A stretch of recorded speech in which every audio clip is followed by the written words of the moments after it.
Welcome to Tarot Tuesday for the week of April 7th. This is for Libra, Sun, Moon, Rising. Take what resonates, and if this reading doesn't speak to you, go check out your other two signs videos for deeper messages. So Libra, here we are, Aries season, polar opposite time of the year from us.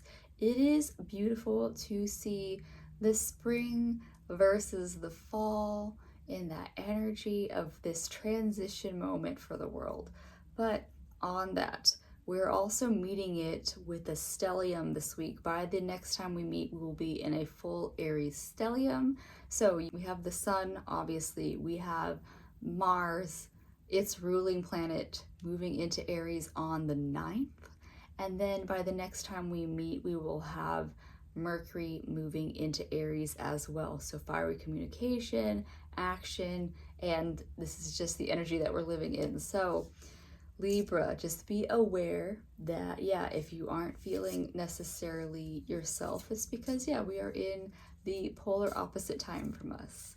So to meet that energy this week, I'm going to be using the Wild Unknown Animal Spirit deck so that we can pull some animal energy to keep us in our naturalness. Yeah, so here we go.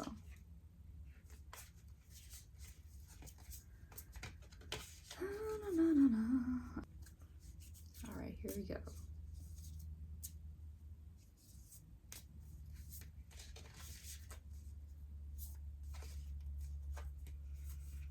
Oyster.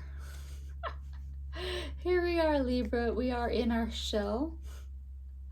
We are in our shell this week. But also know that oysters are resilient. These little creatures that can suction to, animals when they want to so that they can float around. They also have little feet so that they can swim. It's really cute. Or they just plant themselves places. They just plant themselves spaces, and when the tides rise and fall, they still have enough water in them to live.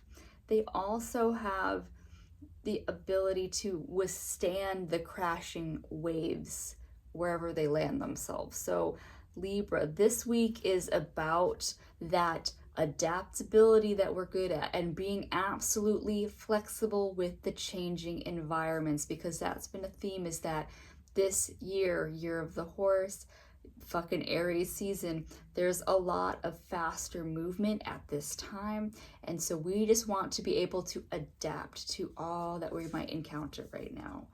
Because we're also a hummingbird. That's amazing. I was painting one this week. Yeah, so hummingbirds, pure joy, even when you can just hear them because they move so fast. Hummingbirds, people think of them as having to move all the time. My favorite moments are actually when I see them sitting on a branch or a wire or something and just relaxing. But hummingbirds are meant to constantly move, but they allow us to be present. And so Libra, this week, find the ability to, while everything is moving and changing around you, find that moment of peace, even if it is, like I've said before, like even if you have a tree that you like looking at on your drive, if you have just a moment to glance at something that you adore, find moments of peace for yourself wherever you can, Libra. That is gonna keep you, keep your energy up this week.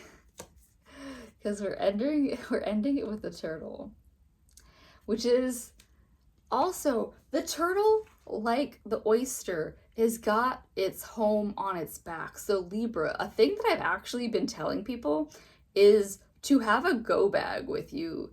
Have like an overnighter bag just in case. You never know. There's been times where I just ended up on a whim being like, we're going to Vegas today. I haven't done that in decades, but, or at least over a decade. But yeah, it's a thing that has happened and it is a possibility. So Libra, I'm not saying that you're going to do that, but just be ready for anything at any moment's notice is the point of the turtle. So bring your snacks, bring your water to wherever you are. Like if you're working and you pull an overnighter, you want to be prepared, things like that. on that, the turtle also is moving at its own pace. It's moving at its own pace, so it's not being rushed. It's not gonna fucking run anywhere. It's gonna move at turtle pace. So Libra, listen to your body to tune in to your rhythm, your pace. Catch the glimpses of magic where you can, but mostly be adaptable this week. Yeah, that is what the animals have for you. But to add to this, I'm going to pull a card from the Land Sky Oracle deck. This deck was designed by a yogi, so a lot of her cards have either yogic poses or the philosophies of yoga, because yoga, what we think of yoga is just the asanas, which that's only one of the 8 limbs of yoga. Yoga is a lifestyle, and it's moving towards enlightenment. So this is how we're going to do that this week. Bhujangasana, cobra pose. So this pose is done on from your belly. You lay down on the ground, and so I can't demonstrate it. Or I guess I can use this wall to a degree. Yeah, you're just gonna push up off the ground and get, you know, the length that you get your head back is not as important as getting the shoulders rolled back as you then find the space for your heart opener. It's technically a heart opener, but it's also a throat opener, because there's also a cobra breathing style that also is meant to open up the throat. And Libra, that throat is that passageway between the head and the heart. So even if you have time and the ability, Libra, go do a cobra pose or two. If you don't, work on this throat in whatever way you need to. Singing is a great way to activate the throat. Any kind of breath work if you do it. And yeah, just work on opening up this field for you right now, because that is where our power is. It's in our voice, Libra. That is what I have for you this week. I do hope that you do find that open throat, that open heart, and that ability to adapt to this Aries season. I'll see you next week. Bye.